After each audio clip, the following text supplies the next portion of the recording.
आपल्या संवादाला सुरुवात करणार आहोत. बऱ्याचशा विद्यार्थ्यांना माझी ओळख आहे, पुन्हा नव्याने ओळख सांगायची गरज नाही. तरी पण मी पुन्हा एकदा जस्ट थोडक्यात सांगतो की मी तुमच्यासारखा जिल्हा परिषद शाळेत शिकलेलो आहे मराठी माध्यमाच्या. ठीक आहे.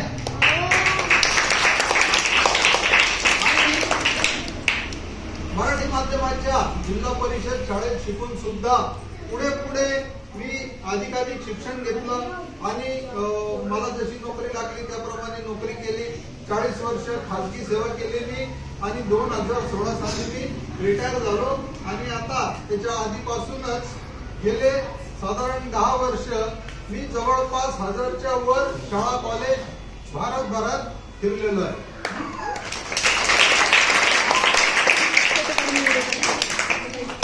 आपला आजचा विषय तुमच्या लक्षात आला, अंदाज आला. माझा मुख्य विषय जो असतो ना तो असतो प्लास्टिक प्रदूषण.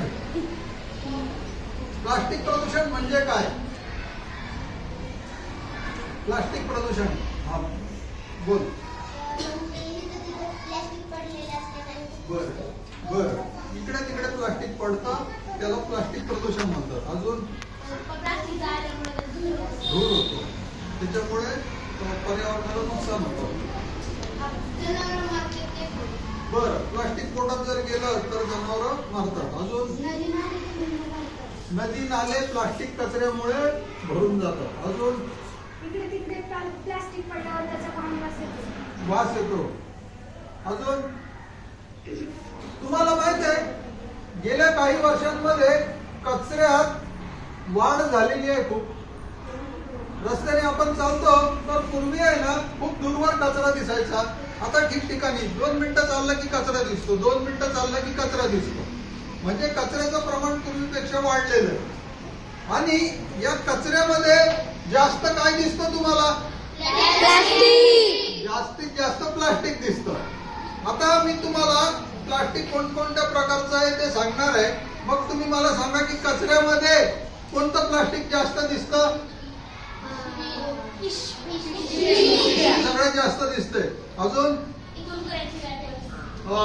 जे काही बिस्किट चॉकलेट आणि त्याचे रॅपर असतात बाटल्या पण दिसतात. म्हणजे जे आपण सहजासहजी फेकून देतो असं प्लास्टिक आपल्याला कचऱ्यामध्ये जास्त दिसतं. ठीक आहे. आता तुमच्या लक्षात आलं की प्लास्टिकने आपली कितीतरी सोय केलेली आहे. सोय केली की नाही? खूप सोय केली. पण त्याच्यासोबत ते वापरताना जी काही जबाबदारीची जाणीव पाहिजे आपल्याला ती अजूनपर्यंत झाली नाही. त्याच्यामुळे आपल्याला हे सगळे दुष्परिणाम दिसत आहेत. आणि ती जबाबदारीची जाणीव वाढवली कशी पाहिजे त्याच्यावरती आपण आता विचार करणार आहे. ठीक आहे. तुमच्या आता लक्षात आलं की कचऱ्यामध्ये ज्या काही वस्तू दिसतात प्लास्टिकच्या टाकून दिलेल्या त्या आपण अगदी थोडा वेळ वापरलेल्या असतात. बरोबर आहे. कॅरी बॅग म्हटलं तरी आपण थोडा वेळ वापरतो. बाजारातून घरी आली की लगेच ती दुसऱ्या दिवशी किंवा त्याच दिवशी कचऱ्यात जाते. बिस्किट चॉकलेटचं तर काही सेकंदात जातं. बिस्किट खायला चॉकलेट खायला किती वेळ लागतो? एखादा मिनिट लागेल. बरोबर. आणि ते रॅपर कुरकुरे खाल्ले रॅपर 1-2 मिनिटांमध्ये कचऱ्यात जातं. पाण्याची बाटली पाणी पिऊन झालं की बाटली कचऱ्यामध्ये जाते. वाहनाने प्रवास करत असलो की सरळ खिडकी उघडतात आणि फेकून देतात की नाही? आता तुम्ही जर समजा पुण्यावरून इकडे कुठे सिंहगडला चालले तर रस्त्याच्या कडेला तुम्हाला पाण्याच्या बाटल्या रिकाम्या टाकून दिलेल्या दिसतील, कॅरी बॅग टाकून दिलेले दिसतील, कुरकुरे चॉकलेट बिस्किटचे रॅपर टाकून दिलेले दिसतील. आता हे जे काही मी सांगतोय याला म्हणतात सिंगल यूज प्लास्टिक. बरोबर. सिंगल यूज म्हणजे काय? एकदा वापरायचं आणि फेकून द्यायचं. मग ते तुम्ही काही सेकंद वापरा, काही मिनिटं वापरा, काही तास वापरा आणि फेकून द्या. बरोबर. बर्थडे करता ना तुम्ही? बर्थडे मध्ये काय काय वस्तू वापरल्या जातात?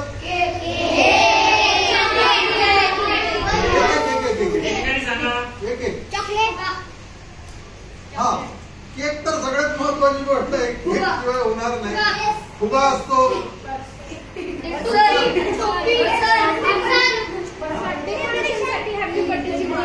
भिंतीवर टांगून ठेवतात. भिंतीवर जे टांगून ठेवतात हॅपी बर्थडे ते जपून ठेवतात का पुढच्या वर्षासाठी? कोण कोण जपून ठेवतात? तुमचं तर फार म्हणजे हे करावं लागेल, सत्कार करावा लागेल. जे लोक पुढच्या वर्षासाठी जपून ठेवतात ते भिंतीवर टांगून ठेवायचं. पुढच्या वर्षी तुम्हाला मिळणार नाही मागच्या वर्षीचं. ठीक आहे, दरवर्षी ते नवीन आणलं जातं. तुम्हाला जरी वाटलं की बाबा आम्ही मागच्या वर्षी ठेवलेलं वापरू, पण तुमचे आई बाबा वापरू देणार नाही, आपल्याला पाहिजे पडलेला.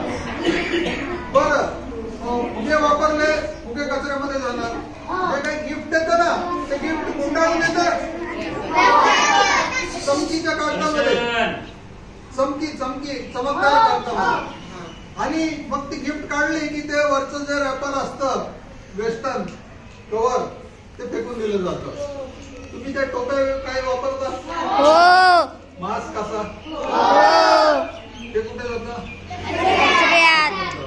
पुढच्या वर्षासाठी तुम्ही जपून ठेवत नाही, बरोबर? अजून एक आवाज येतो त्याच्यामधून, माहित आहे तुम्हाला काय म्हणतात? Birthday bomb.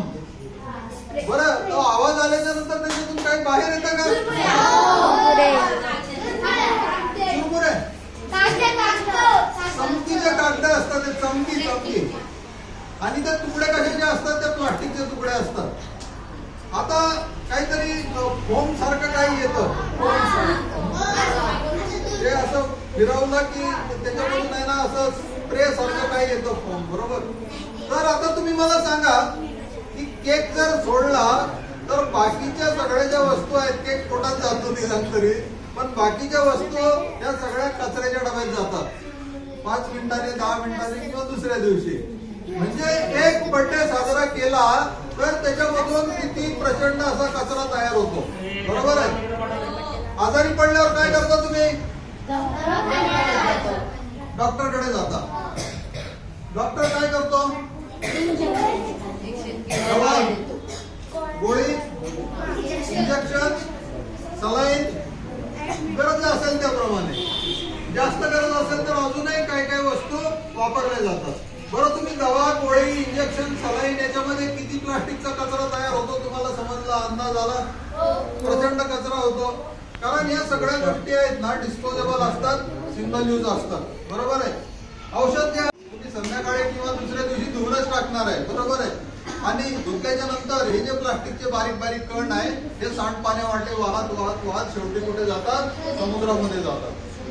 आता तुम्ही मला सांगा, तुमच्या दारामध्ये जर एखादा प्लास्टिकचा तुकडा आहे, प्लास्टिकचा काही रॅपर वगैरे पिशवी असेल तर ती तुम्हाला उद्या दुसऱ्या दिवशी तिथे दिसते का? कुठे जाते? वाऱ्याने उडून जाते. आपल्या दारात टाकलेलं प्लास्टिक हे वारा आणि पाणी या माध्यमातून मजल करत कुठे जातं? समुद्रामध्ये जातं, बरोबर आहे? समुद्रामध्ये आज the great Pacific garbage patch या नावाचे प्रचंड, भारतासारख्या आकाराचे, प्रचंड, महाप्रचंड म्हणू, काही म्हणा, पण नजर जाणार नाही, नजर पोचणार नाही इथपर्यंत प्लास्टिकचा कचरा आज आपल्याला समुद्रामध्ये दिसतो. ठीक आहे? वापरणाऱ्या माणसाला कॅन्सर होऊ शकतो का? शक्य आहे. याच खूप सारे अभ्यास करून जे निष्कर्ष आहेत ते इंटरनेटवरती आपल्याला मिळतात. तंबाखू, बिडी, काडी, सिगरेट याच्यामुळे फक्त 30% लोकांना कॅन्सर होतो. बाकीच्या 70% लोकांना इतर कारणांमुळे कॅन्सर होतो. आणि त्याच्यामध्ये पर्यावरणाची जी काय हानी होत चाललेली आहे दिवसेंदिवस ते फार मोठं कारण आहे. पर्यावरणाची हानी होण्याला प्लास्टिक हे मोठ्या प्रमाणावर कारणीभूत आहे. आता तुमच्या लक्षात बऱ्यापैकी हे चाललेलं आहे, प्लास्टिक हानिकारक इतकं का आहे हे पण मी तुम्हाला थोडक्यात समजावून सांगतो. तुम्ही बाजारातून भाजी आणता, भाजी बनवताना त्याच्यामध्ये काय काय टाकता?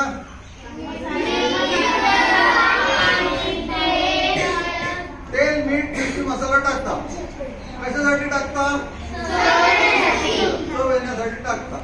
आता प्लास्टिक आपल्याकडे तुम्हाला दिसतं का रंगीत आहे? काळं, पांढरं किंवा कोणतंही वेगळं? नरम आहे, कडक आहे, उष्णतारोधक आहे. असे बऱ्याच प्रकारचे वेगवेगळे गुणधर्म या प्लास्टिक मध्ये असतात. जर तुम्हाला तिखट भाजी बनवायची तर तुम्ही मिरची टाकता, मग तुम्हाला अमुक प्रकारचं प्लास्टिक पाहिजे तर मग त्याच्यामध्ये अमुक प्रकारचं रसायन टाकायला पाहिजे ना. साधी सोपी गोष्ट आहे. तुमच्या लक्षात आली ना. जसं भाजीमध्ये आपण एक वस्तू टाकली त्याच्यामुळे आपल्याला एक चव मिळाली, तसं या प्लास्टिक मध्ये ते बनवत असताना एक केमिकल मिळालं आणि त्याच्यामुळे आपल्याला एक गुणधर्म मिळाला. नरम पाहिजे तर वेगळं, कडक पाहिजे तर वेगळं, रंगीत पाहिजे तर वेगळं. हे उष्णतेच्या संपर्कात आल्याच्या नंतर त्यातून बाहेर पडतात, हवेमध्ये मिसळतात, किंवा जर ताट असेल तर त्या ताटामध्ये जे काही अन्न असेल, पाणी असेल त्याच्यामध्ये मिसळतात. आणि खूप सारे गंभीर आजार आहेत. फार मी काय त्याच्याबद्दल जास्त बोलणार नाही, पण तुम्ही फक्त एवढं समजून घ्या की गंभीर आजार होत असतात. अजून मोठे मुलं असले कॉलेजचे वगैरे तर मी अजूनही काही भरपूर काही सांगितलं असतं, पण एवढ्यावरती तुम्ही एक अंदाज करा की फार गंभीर प्रकार आहे तो. आता एवढे दुष्परिणाम तुम्हाला समजल्याच्या नंतर आपल्याला काही त्याच्यावरती उपाययोजना करायला पाहिजे का?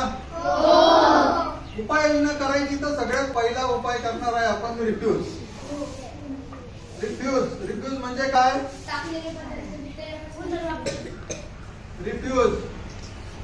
रिफ्यूजचा अर्थ सांगा, साधा इंग्रजी शब्द रिफ्यूज.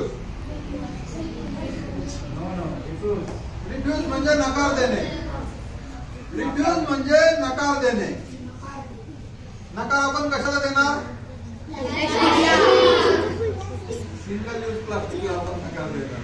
Single use plastic.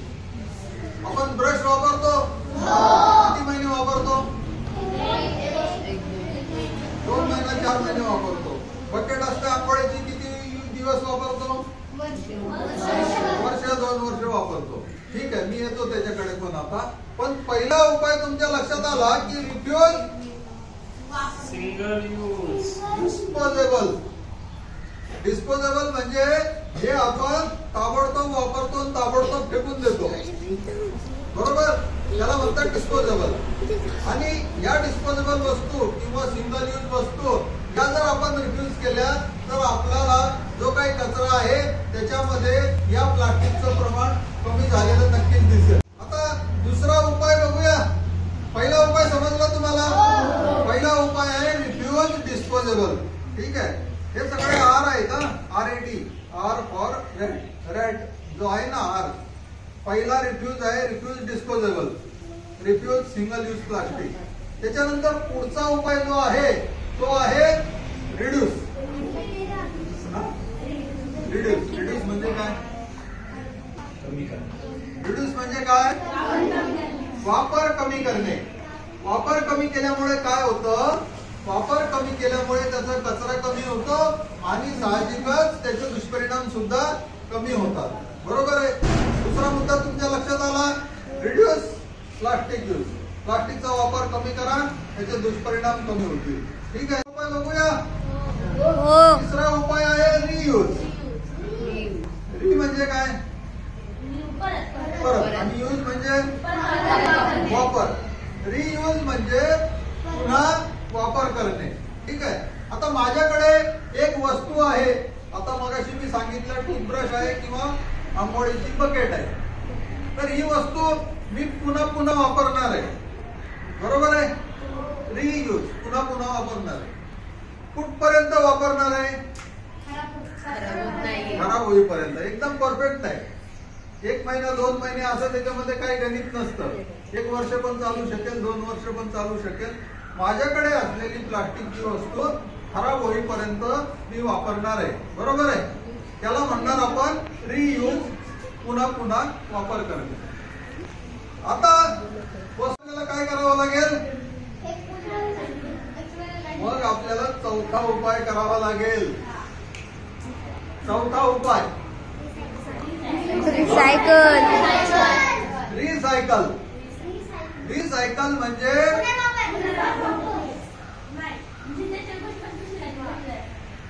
चांगली कामाची वस्तू बनवायची खराब वस्तूपासून. पुन्हा पुन्हा वापर आपण करून झाला, रियूज करून झाला. आता बघा, शाळांमधून आहे ना पुनर्वापर हा शब्द आहे ना, मला त्याच्याबद्दल काही बोलायचंच नाहीये, पण मी जे सांगतो ते तुम्ही लक्षात घ्या. तुम्हाला काय शिकवलं जातं मला त्याच्याशी म्हणजे फार जवळचा काही संबंध नाहीये. मला जे सांगायचं ते तुम्हाला शक्य झालं तर घ्या, कारण आता इथे शिक्षक पण बसलेले आहेत, त्यांना पण कदाचित वाईट वाटेल की आम्ही हे शिकवतो. पण तुमच्या आता लक्षात आलं ना की रियूज म्हणजे पुन्हा पुन्हा वापर आणि रिसायकल म्हणजे काय होतं की ती खराब झालेली वस्तू आहे ना, ती खराब झालेली वस्तू दुसऱ्या कामाच्या वस्तूमध्ये परिवर्तन करायचं म्हणजे बदल करायचा आहे. टाकून द्यायच्या वस्तूपासून कामाची वस्तू बनवायची आहे, टाकाऊ मधून टिकाऊ वस्तू बनवायची आहे, त्याला म्हणणार रिसायकल. बरोबर. रिसायकल म्हणजे मराठीत जर तुम्हाला त्याचा योग्य शब्द पाहिजे तर त्याला पुनर्चक्रीकरण हा योग्य शब्द वापरला जातो. ठीक आहे. पुनर्चक्रीकरण रिसायकल, सायकल म्हणजे असं चक्र असतं आणि मराठीमध्ये म्हणून पुनर्चक्रीकरण हा शब्द वापरला जातो. ठीक आहे. आता 4 वस्तू 4 उपाय तुमच्याकडे आले. 4 उपाय जर तुम्ही वापरले तर तुम्ही प्लास्टिक प्रदूषण खूप मोठ्या प्रमाणावर कमी कराल. आणि याच्या आधी जर आपण कचरा व्यवस्थापन बघितलं तर ओला कचरा वेगळा केला, सुका कचरा वेगळा केला तर आपण बऱ्यापैकी या सगळ्या गोष्टींवर नियंत्रण आणू शकतो. ओला कचरा वेगळा केला त्याचं खत बनवायचं, सुका कचरा वेगळा केला त्याचं रिसायकलिंग करायचं. ठीक आहे. म्हणजे सोपे उपाय आपण जर केले तर आपल्याला कचरा व्यवस्थापन करणं फार सोपं जातं. मी कदाचित मागच्या वेळेस सांगितलं असेल, पण झाडांची जी पानं आहेत ना खाली पडतात का? ती कोणत्या कचऱ्यात जातात?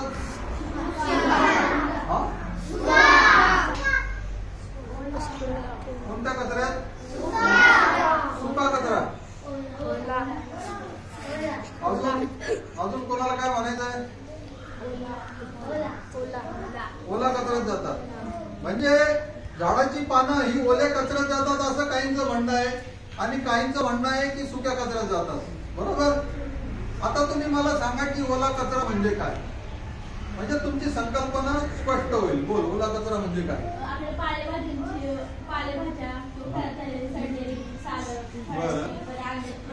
बरं. हा, अजून खरकट. ओला कचरा म्हणजे आता त्याच्यामध्ये जर पालेभाज्या तुम्ही टाकत असतील तर पानं का नाही टाकणार?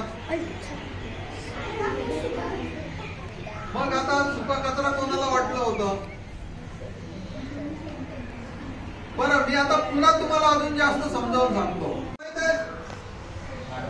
हे खत जे आहे ना, जे सूक्ष्मजीव आहेत ना, म्हणजे बुरशी असेल, बुरशीच्या नंतर आळ्या होतात. बरोबर आहे.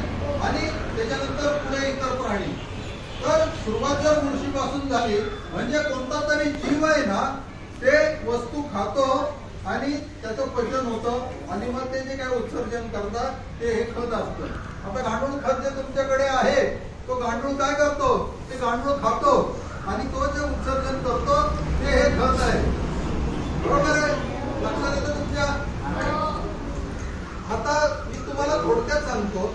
ओला कचरा म्हणजे नैसर्गिकरित्या ज्या कचऱ्याचं विघटन होतं तो. ठीक आहे. समजलं तुम्हाला? मग आता मला तुम्ही सांगा की झाडाची पानं खाली पडली, 8 दिवस 15 दिवस ती पडून आहे, सुकली, ती एकदम त्याचा पापड झाला. समजलं? हा. आता ती कोणत्या कचऱ्यात जातील?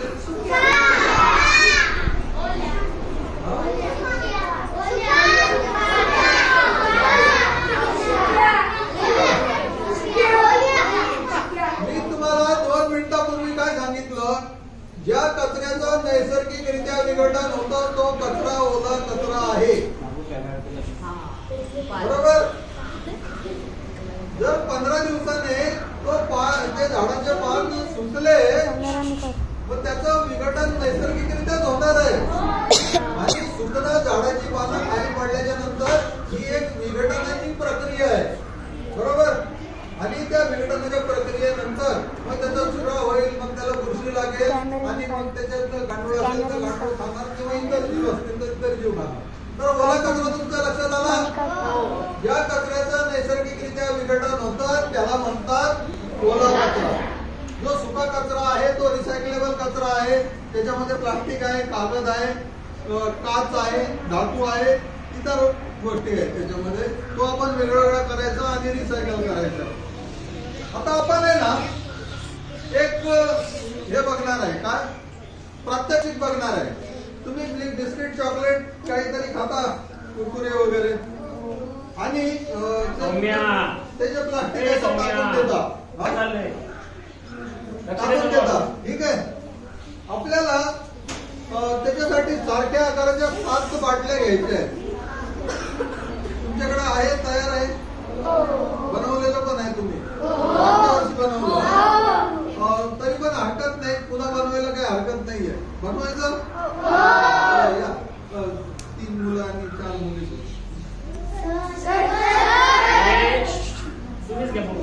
हा 3 मुलं सर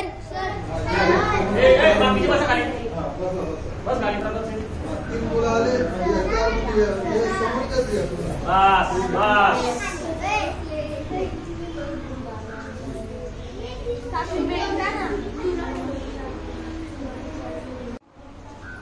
हा ठीक आहे. हे इकडे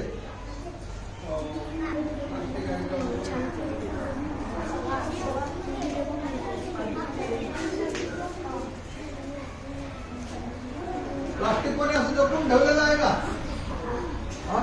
नाही. हो ना, आडो पकडायचा दोघांनी पण, आणि असं मधूनच बदलायचं नाहीये.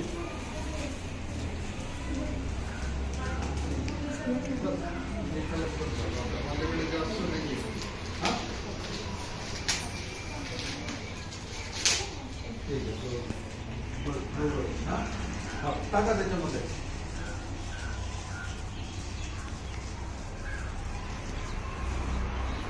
टाकू का? इकडे झालं. किती वेळ लागला? सेकंद. किती मेहनत लागली? किती मेहनत लागली तुला? 2 सेकंद. आणि मेहनत काहीच नाही. आता इथे तुमच्या मित्रांनी आपल्याकडे असलेलं प्लास्टिक म्हणजे कचरा, सुका आणि पातळ प्लास्टिक आहे एवढं लक्षात ठेवा.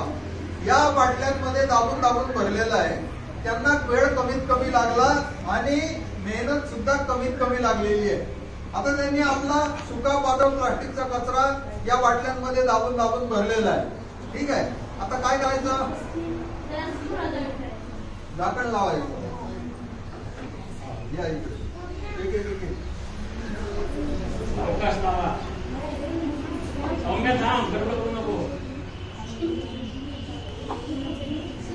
त्याचं नाव झालं त्यांनी बाजूला सांगा.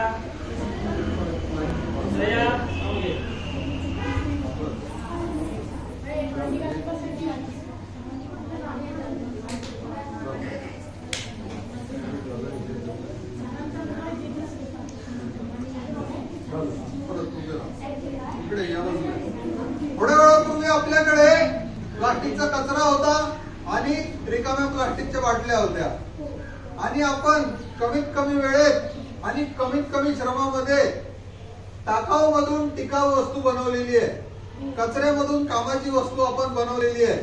बरोबर? काय वस्तू बनवली? बनवला. आता याचा वापर करायचा.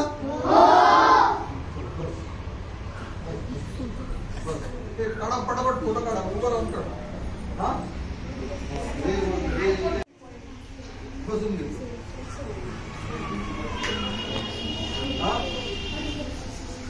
आपल्या मित्रांना बघून ठेवा. माझा कचरा माझी जबाबदारी. तुमच्या घरी तुम्ही बोलू शकता. घरच्यासाठी 5 बाटल्यांचं बोलू शकता घरी तुमच्या बघा. ठीक आहे. एक प्लास्टिक बद्दल थोडक्यात माहिती मिळाली आपल्याला. आता आपण थोडस शैक्षणिक साहित्याकडे वळणार आहोत. इथे तुम्हाला टेबलवरती काही शैक्षणिक साहित्य दिसतंय, आणि हे शैक्षणिक साहित्य मी हाताने बनवलेलं आहे. मी स्वतः बनवलेलं आहे. होता कदाचित कोणी घेतला नाही घेतला, पण मला माहिती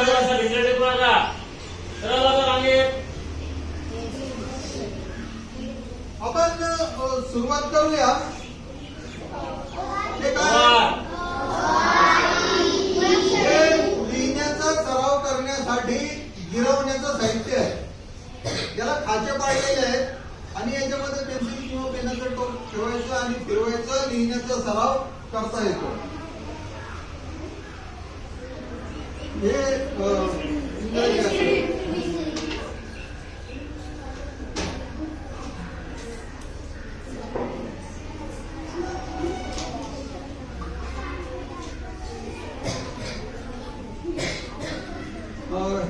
हे काय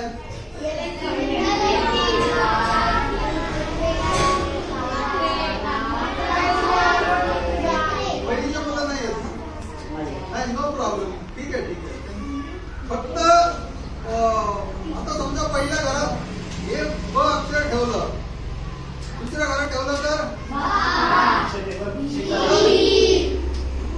आता ही जी वस्तू आहे ती सुद्धा मी हाताने बनवलेली आहे. बरोबर आहे. प्रिंट आउट काढून आणला, त्याला चिकटवला, त्याला हे प्लास्टिक दिसतं मला लॅमिनेट केलेलं आहे आणि हे अक्षर कसे छान दिसतात.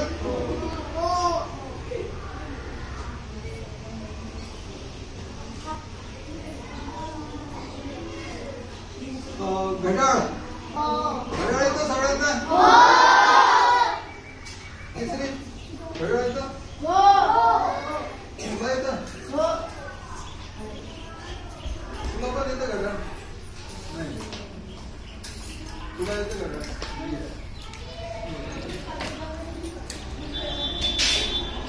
हे जे घड्याळ आहे ना ते मुलांना शिकवायचं. याला घड्याळ म्हणतात.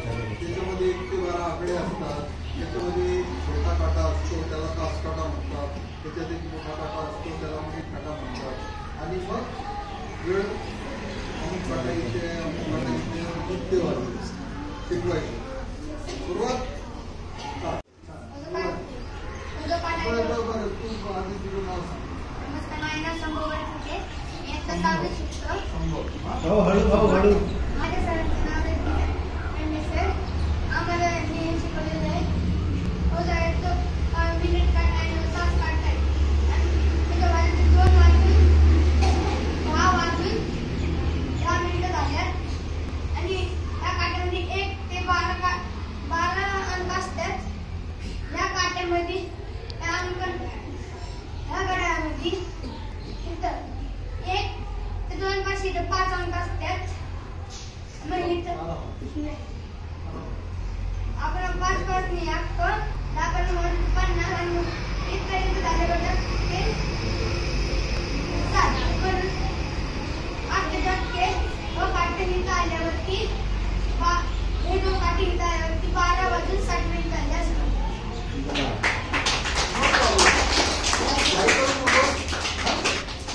बिलकुल असं म्हणजे शांतपणे जसं आपण सर्वसाधारण बोलतो तसं बोलायचं. ही जी आहे त्याला म्हणतात घड्याळाची तबकडी. डायल तबकडी म्हणतात. बरोबर आहे. या तबकडीवरती तुम्हाला 1 ते 12 आकडे दिसतात. बरोबर आहे. 2 आकड्यांच्या मध्ये तुम्हाला 5 भाग दिसत आहेत. 5 इक्वल डिव्हिजन म्हणतात त्याला. समान भाग दिसत आहेत. बरोबर आहे. 2 आकड्यांच्या मध्ये. ठीक आहे. आता हा जो छोटा काटा आहे हा तास काटा आहे. हा ज्या आकड्यावर असेल तो आकडा आपण तास म्हणून मोजणार आहे. ठीक आहे. किंवा ज्या आकड्याच्या जवळ असेल. आणि हा जो मिनिट काटा आहे तो आपण मिनिट मोजणार आहे. आणि मिनिट मोजण्यासाठी आपल्याला फक्त 5चा गुणाकार करायचा आहे. मिनिट काटा 1 वर जर असेल तर 5ने गुणायचं आहे. बरोबर. मिनिट काटा आता 2 वर आहे तर आपण 5 दुने 10.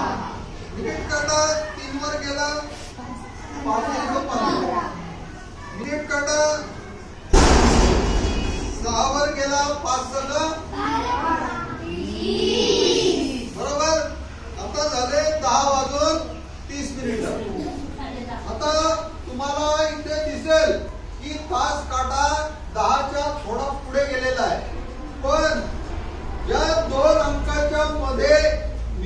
तास काटा आहे, आधीचा जो अंक आहे तो आपण तास म्हणून पकडणार आहे। या ठिकाणी तुम्हाला लहान आकडा कोणता दिसतोय? 10, म्हणून आपण तासासाठी 10चा आकडा पकडून आणि मिनिटासाठी हा जो आकडा आहे त्याला 5ने गुणाकार करून 5 सकळ 30, म्हणजे आता 10 वाजून 30 मिनिटं झालेली आहे। ठीक आहे, बरं। घड्याळ कसं आहे?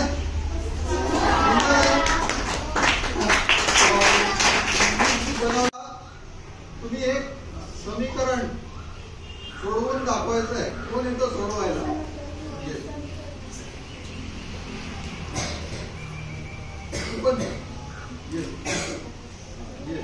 दोघे मिळून सोडवा। इथे इथे पहिल्या घरात कोणती पट्टी ठेवणार? 1 2 3 4 5 6 7 पट्टे आहेत आणि 1 2 3 4 समीकरण आहे, बरोबर?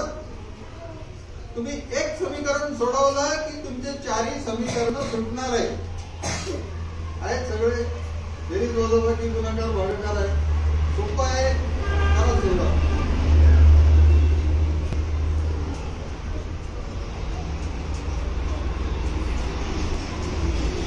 पहिल्या घरामध्ये चिन्ह असेल का? शेवटच्या घरामध्ये चिन्ह असेल का? म्हणजे ही पट्टी चुकीची आहे, ही पट्टी चुकीची आहे, बरोबर आहे? पहिल्या घरामध्ये सगळे अंक असणार आहेत, शेवटच्या घरामध्ये सगळे अंक असणार आहेत। मग याच्यातल्या 2 पट्ट्या अशा शोधायच्या की ज्याच्यामध्ये फक्त अंक आहेत आणि चिन्ह नाहीये। शोधा।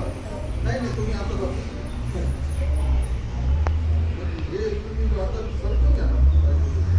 आता त्याच्यामधले 2 म्हणजे एक पहिलं असेल किंवा शेवटचं असेल, बरोबर?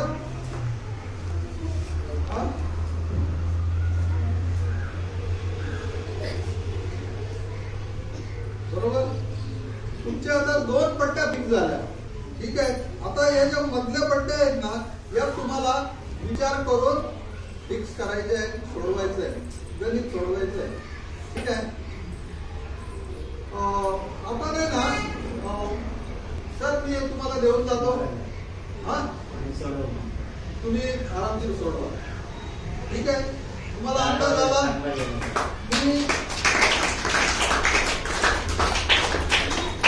मी तुम्हाला फक्त एक क्लू दिलेला आहे आणि ही जी वस्तू आहे ही मी तुम्हाला भेट म्हणून देऊन जाणार आहे।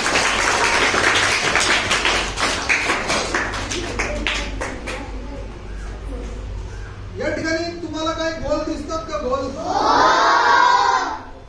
तुम्हाला याच्यामध्ये काही रो दिसत आहेत, रो म्हणजे लाईन आहे, लाईन, उभे आणि आडवे।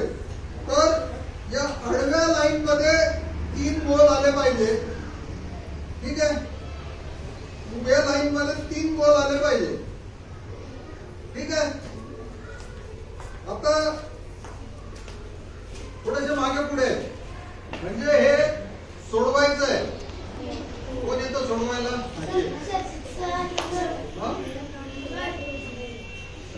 ठीक आहे, इतकं सोपं नाहीये, तुम्हाला पहिल्या याच्यावरून अंदाज आला, पहिलं जे आहे ना त्याच्यावरून अंदाज आला ना। आता फक्त तुम्ही आहे ना एक जस्ट ट्राय करा, कर सुरुवात कर। 3 याच्यात आले पाहिजे, उभ्या रांगेत, आडव्या रांगेत 3 आले पाहिजे, तर सुरू कर।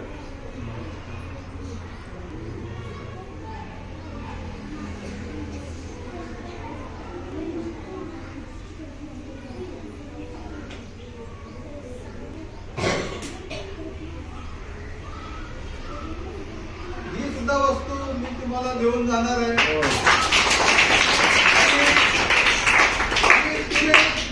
फुरसतने सोडवण्याचा प्रयत्न करायचा।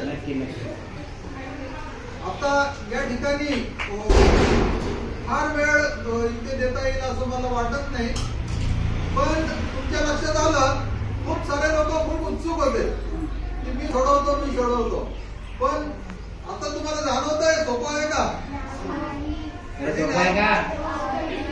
कठीण सोपं आहे का?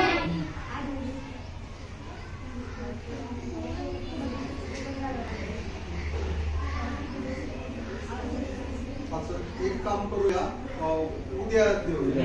प्रांजल ये बाळा. प्रांजल 16 टाइम मध्ये येतात. ये, ये. हा जो आहे ना, हा तुम्हाला मेंदूला खुराक आहे. तुम्हाला विचार करावा लागेल आणि योग्य मार्गाने जाऊन हे तुम्हाला सोडवावं लागेल. हे सुद्धा मी तुम्हाला देऊन जाणार आहे.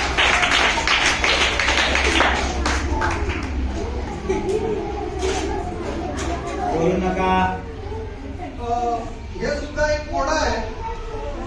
आता इथे तुम्हाला काही त्रिकोण दिसतील. मला बोलताना दिसू नका.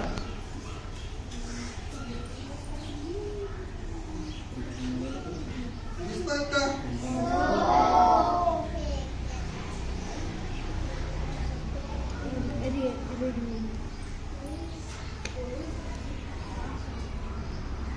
दिसले? हे तुकडे दिसले तुम्हाला? आता हा जो एक बारीक छोटासा स्क्वेअर आहे, तुकडा आहे, तो याच्यामध्ये फिट करायचा आहे. पहिली गोष्ट सांगा मला, हा छोटा तुकडा याच्यामध्ये फिट होईल का? हो. कोण करतं? तुम्ही नाही, आता तुम्हाला नंतर, मला दूध नाही. मला उद्या तुला यायचं. प्रेम सिंगला काय? ये प्रेम सिंग. ये ये ये. प्रेम सिंग. तू ये, तू ये. तू पण ये. सिद्धी उठ. तू बघ इथे. हा. हे इकडे तिकडे कसे फिरवा, काही करा आणि हा तुकडा त्याच्यामध्ये त्याच्यासोबत बसवून टाका. हा?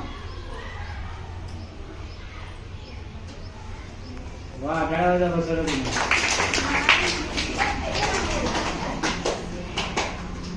तुम्हाला वेळ लागेल. वाटतं इतकं सोपं नाहीये आणि अर्थात कठीण पण नाहीये. थोडासा तुम्ही प्रयत्न केला तर तुम्हाला हे शक्य आहे सोडवणं.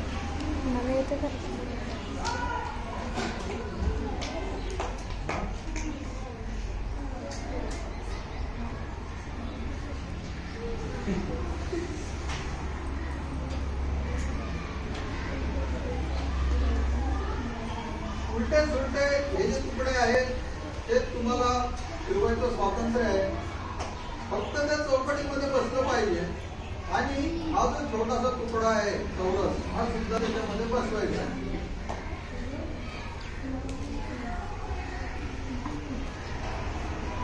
बरं, आता आपण हे थांबूया. हा? थांबू. कारण मला अजून बाकी वस्तू दाखवायची दुसरं आहेत घ्या, तुम्हाला. दुसरं घ्या.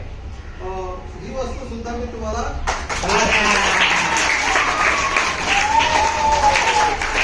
सोडवत नाही. हा, हे मी असं जोपर्यंत सोडवत नाही आपल्याला वस्तू मिळत राहतील, त्यामुळे समजून घ्या. क वर्ग अधिक ब वर्ग बरोबर क वर्ग.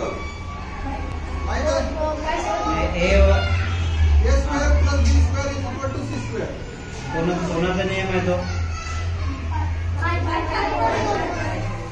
बरं, इथे तुम्हाला दिसतोय का? A square plus B square is equal to C square. नाही दिसत?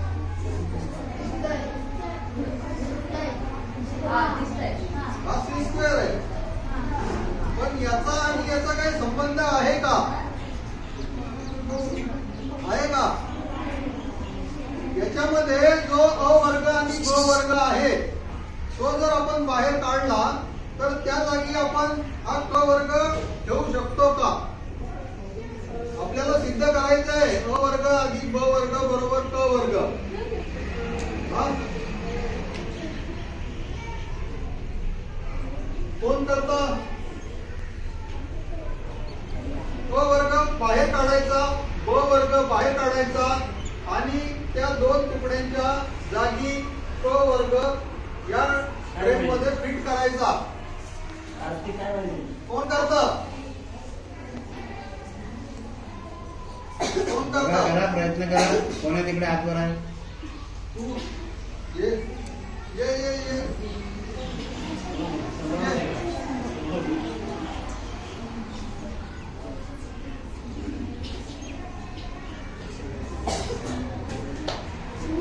आपण हा क वर्ग हा बाहेर काढला. हा ब वर्ग हा बाहेर काढला. आपल्याला आता हा क वर्ग याच्यामध्ये फिट करायचा आहे. कसा करणार? फिट करायचा आहे क वर्ग. कसा करणार? फ्रेम मध्येच करायचा आहे.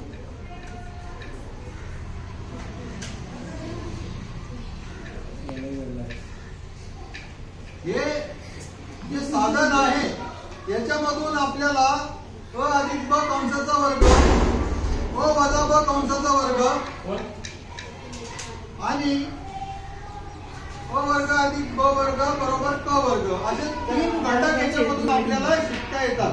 ठीक आहे.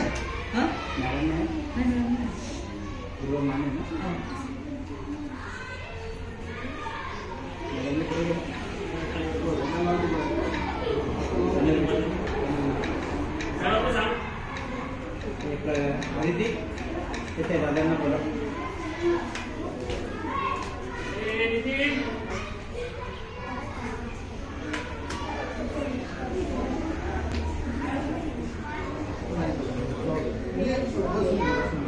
आणि फक्त इकडे लक्ष द्या. याच्यामधून आपण हे जे 2 त्रिकोण आहेत ना ते उचलणार आणि असे फिरवणार. ठीक आहे. लक्ष द्या, लक्ष द्या.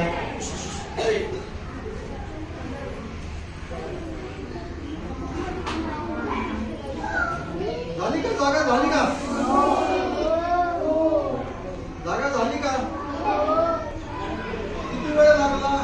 आणि मी फक्त 2 त्रिकोण तिथून उचलले आणि इकडे ठेवून दिले आणि या क वर्गाला याच्यामध्ये जागा झालेली आहे.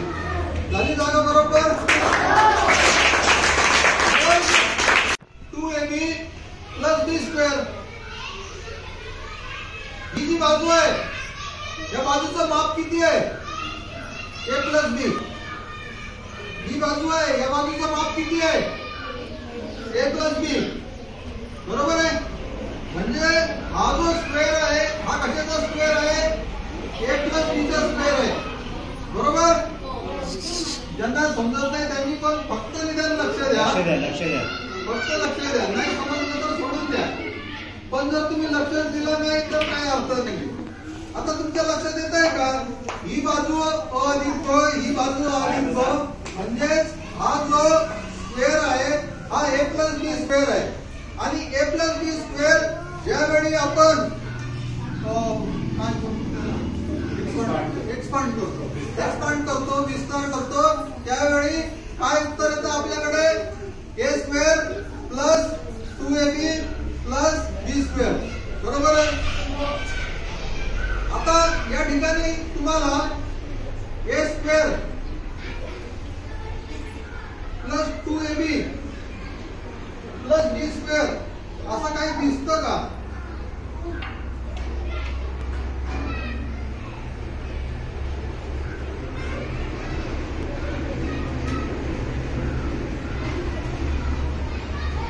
त्याच्यामध्ये तुम्हाला a² दिसला?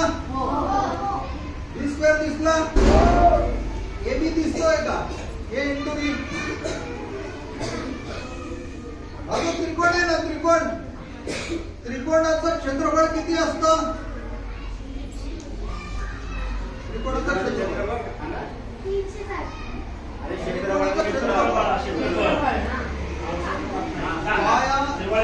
पाया 1/2 पाया गुणिले उंची. Very good. बरोबर आहे. आता हा एक त्रिकोण आहे ना याचं क्षेत्रफळ मला सांग. याची एक बाजू आहे a, याची दुसरी बाजू आहे b. किती होईल याचं? ab / 2. पाया आहे काय त्याच्या खाली? बी. b. वरती उंची काय आहे? तो सी करत आहे, बी आहे ती दुसरं दाखवतोय, दुसरं दाखवतो. अधिक 2 अधिक 2 म्हणजे तुम्हाला व अधिक ब कंसाचा वर्ग हे इथे समजलं सूत्र याच्यातून. क वर्ग आणि ब वर्ग बरोबर क वर्ग ते सुद्धा मी तुम्हाला मागे सांगितलं. आता आपण अ वजा ब कंसाचा वर्ग हे बघणार आहोत. अ वजा ब कंसाचा वर्ग काय होतो? a minus B square. काय सूत्र? a minus B square.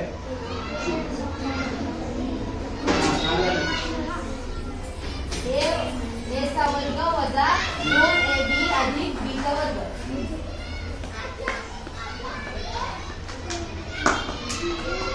आता हा ए आहे, बरोबर आहे. हे ए आहे, हे बी आहे. म्हणजे ही जे आहे ना हे काय आहे? ए मायनस बी आहे का? हा हे पांढरं बी आहे ना, हा तुकडा हा ए मायनस बी आहे, बरोबर. हा बी आहे, हा पूर्ण ए आहे. सूत्र आहे हे तुम्ही ज्यावेळी समजावून सांगाल त्यावेळी तुम्हाला हे तिन्ही घटक 1 2 3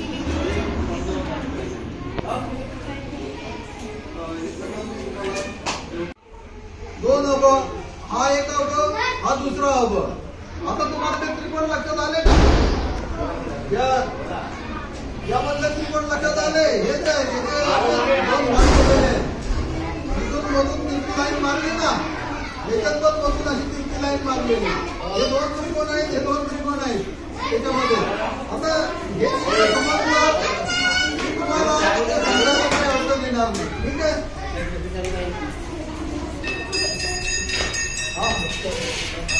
शुभम मुलांनी काय बघितलं का?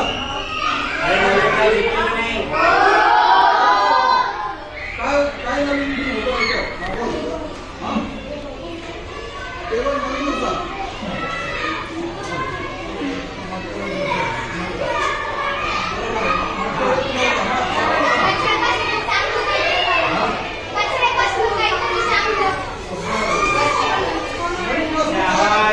नवीन वस्तू काय दिसली का तुम्हाला? खास विद्यार्थ्यांसाठी बनवून ठेवलेलं आहे. काल माझ्या नातीच्या मैत्रिणी आल्या. माझी नात मोठी आहे, माझ्या मुलं पण आता मोठे आहेत, तुम्हाला अंदाज आला असेल. नातीच्या मैत्रिणी आल्या तर मी त्या मैत्रिणींना एक एक घड्याळ असं बनवलेलं देऊन टाकलं त्यांना प्रॅक्टिस करण्यासाठी. आहे सुंदर आहे. लहान मुलांना मजा पण वाटते की चला आपण काहीतरी शिकतोय याच्यातून. आज त्याच्याकडे जी कला आहे किती उच्च दर्जाची आहे. जगामध्ये असे खूप लोक आहेत की ज्यांनी शाळेचा जो भाग आहे त्यामध्ये थोडस कमी लक्ष दिलं, पण आपलं जे काही कला कौशल्य आहे ते वरच्या पातळीवरती घेऊन गेलेले आहे. याचा अर्थ तुम्ही शिक्षणाकडे दुर्लक्ष करा असं मुळीच होत नाहीये.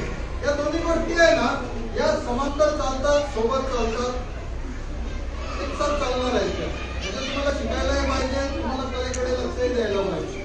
तुमची कला अशी असली पाहिजे की त्या ठिकाणी दुसरा कोणी नसलाच पाहिजे. अमिताभ बच्चन एक डायलॉग बोलतो, माहिती आहे तुम्हाला? सांगू तुम्हाला? होती आहे, बरोबर. म्हणजे याचा अर्थ तुमच्या आता लक्षात आला की स्वतःमधली जी क्षमता आहे ती तुम्हाला इतक्या उंचीवर घेऊन जायची आहे. आज लायनेल मेसी असेल किंवा रोनाल्डो असेल, हे लोक किती उंचीवर जाऊन पोहोचलेले आहेत. आणि आपल्याकडे भारतीय परंपरेनुसार आपण 64 कला मानतो. 64 कला माझ्याकडे आहे जे सॉफ्टमध्ये मी तुम्हाला देऊन द्या. तर या ज्या सॉफ्टमध्ये 64 कला आहे त्याच्यामध्ये कपड्यामध्ये आपण रफू करतो ना, शिलाई करतो, ते सुद्धा आहे. आपण केसांचं जे काही शृंगार वगैरे म्हणतो तर हे सुद्धा आहे. खूप सारे 64 मध्ये बरेचसे काही कला आहे. आता आपण आपल्या या वस्तूंकडे येऊया. अतिशय महत्वाचा असा गुणधर्म आहे पायथागोरस सिद्धांत ज्याला म्हणतो, क वर्ग अधिक ब वर्ग बरोबर क वर्ग. A square plus B square is equal to C square. आणि हे फक्त काटकोन त्रिकोणामध्येच असतं, राईट अँगल ट्रायंगल मध्ये.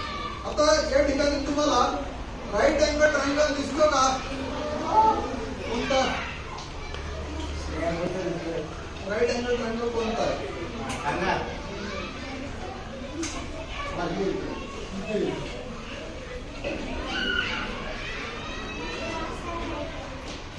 बरं, ठीक आहे, व्हेरी गुड.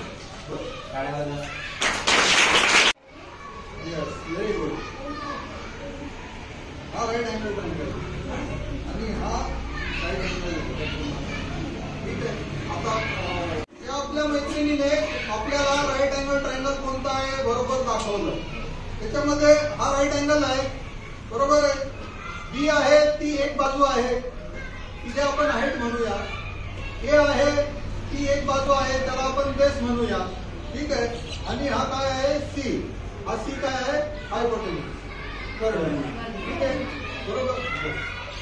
माहिती मिळाली तर मग आता अ वर्ग आणि ब वर्ग या दोघांची बेरीज क वर्ग इतकी येते का? बरोबर. आता ही बाजू ब आहे म्हणजे हा ब वर्ग झाला, ही बाजू अ आहे म्हणजे हा अ वर्ग झाला, कारण हे चौरस आहे. ही बाजू क आहे, हा क वर्ग झाला कारण हा चौरस आहे. अ वर्ग, ब वर्ग आणि क वर्ग असे आपल्याला इथे 3 भाग दिसत आहेत. आता आपली जी वस्तू आहे ती सगळी कुठे आहे? क वर्गामध्ये आहे, बरोबर. सी स्क्वेअर मध्ये आहे की नाही? आता ही पूर्ण वस्तू जर या 2 मध्ये आली तर आपण जे काही सांगतोय बोलतोय अ वर्ग अधिक ब वर्ग बरोबर क वर्ग ते सिद्ध होणार आहे, होईल की नाही? करायचं.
म्हणजे तुम्हाला तिन्ही बाजू प्रत्यक्ष मोजता येतात.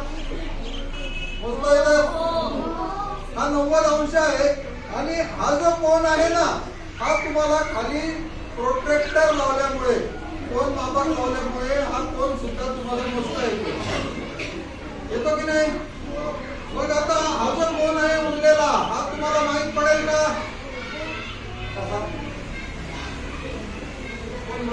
सांगा. सांग, कसा सांग, बोल. सर, कारण की एक काटकोन त्रिकोण असतो तर त्रिकोणाची बेरीज 180 अंश असते.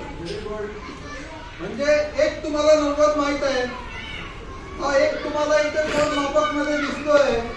या दोघांची बेरीज केली आणि 180 मधून वजा केलं की हा तिसरा कोन तुम्हाला मिळणार आहे आपोआप. म्हणजे हे जे मॉडेल आहे हे वर्किंग मॉडेल आहे. त्याच्यामध्ये तुम्हाला तिन्ही बाजू मिळणार, ॲक्युरेट मिळणार. मिलीमीटर पर्यंत ऍक्युरेट आहे. स्केल प्रिंटिंग स्केल लावलेला आहे. डिग्री प्रोटेक्टर जो आहे तो सुद्धा जो तुम्ही वापरता शाळेमध्ये तोच डिग्री प्रोटेक्टर लावलेला आहे. त्याच्यामुळे हे जे काही मॉडेल मी बनवलेलं आहे काटकोन त्रिकोणाचं हे वर्किंग मॉडेल आहे. ठीक आहे. आता तुम्हाला इथे काही प्रयोग करून बघायचा आहे का? आधी कोण येतं?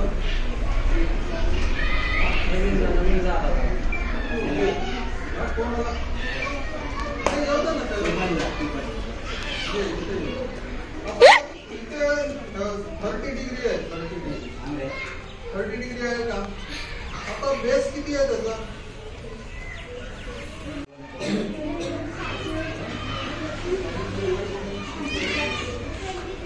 अरे काट ना.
तर आपण मोठ्या पडद्यावरती छानसा डिस्प्ले करून इतरही खूप सारे घटक बघितले असते अधिक चांगल्या प्रकारे आपल्याकडे लाईट नसल्यामुळे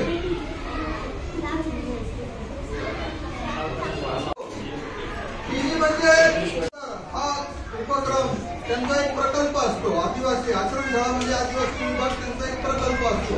त्या प्रकल्पामध्ये दुसऱ्या क्रमांकाचं बक्षीस त्यांना मिळालं.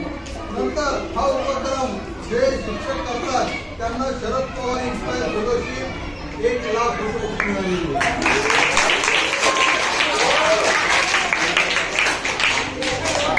असं काही नसतं की तुम्ही काहीतरी मेहनत करता तुम्हाला काहीतरी मिळेल. काय मिळेल ते अपेक्षा करू नका.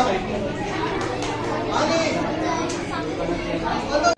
मुलांसाठी शाळेतल्या मुलांसाठी काम करत असतात. त्याच्यामुळे त्यांच्यासाठी शैक्षणिक साहित्य निर्मिती असू दे किंवा विविध विषयांवर मार्गदर्शन असू दे.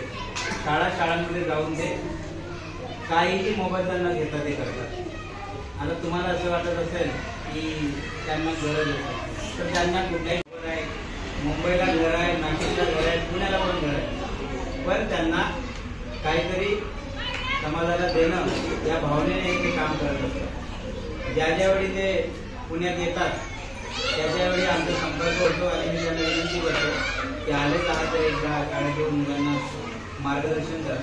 त्यांच्याकडे जे आहे त्या गोष्टी ते पाषाणवरून स्वारगेट आणि स्वारगेटवरून इथे अशा 2 बसेस करून आपल्या शाळेपर्यंत येतात आणि त्यांच्याकडे काही मुलांसाठी शाळेतल्या मुलांसाठी काम करत असतात. त्याच्यामुळे त्यांच्यासाठी शैक्षणिक साहित्य निर्मिती असू दे किंवा विविध विषयांवर मार्गदर्शन असू दे. शाळांमध्ये जाऊन ते काहीही मोबाईल त्यांना घेता ते करतात. आता तुम्हाला असं वाटत असेल की त्यांना गरज असेल तर त्यांना कुठल्याही घर आहे, मुंबईला घर आहे, नाशिकला घर आहे, पुण्याला पण घर आहे, पण त्यांना काहीतरी समाजाला देणं या भावनेने ते काम करत असतात. ज्यावेळी ते पुण्यात येतात त्याच्यावेळी आमचा संपर्क होतो आणि मी त्यांना विनंती करतो की आलेच आहात तर एकदा शाळेत मुलांना मार्गदर्शन करा. त्यांच्याकडे जे आहे त्या गोष्टी काढतात ते पाषाणवरून स्वारगेट आणि स्वारगेट वरून इथे अशा 2 बसेस करून आपल्या शाळेपर्यंत येतात आणि त्यांच्याकडे पाहिजे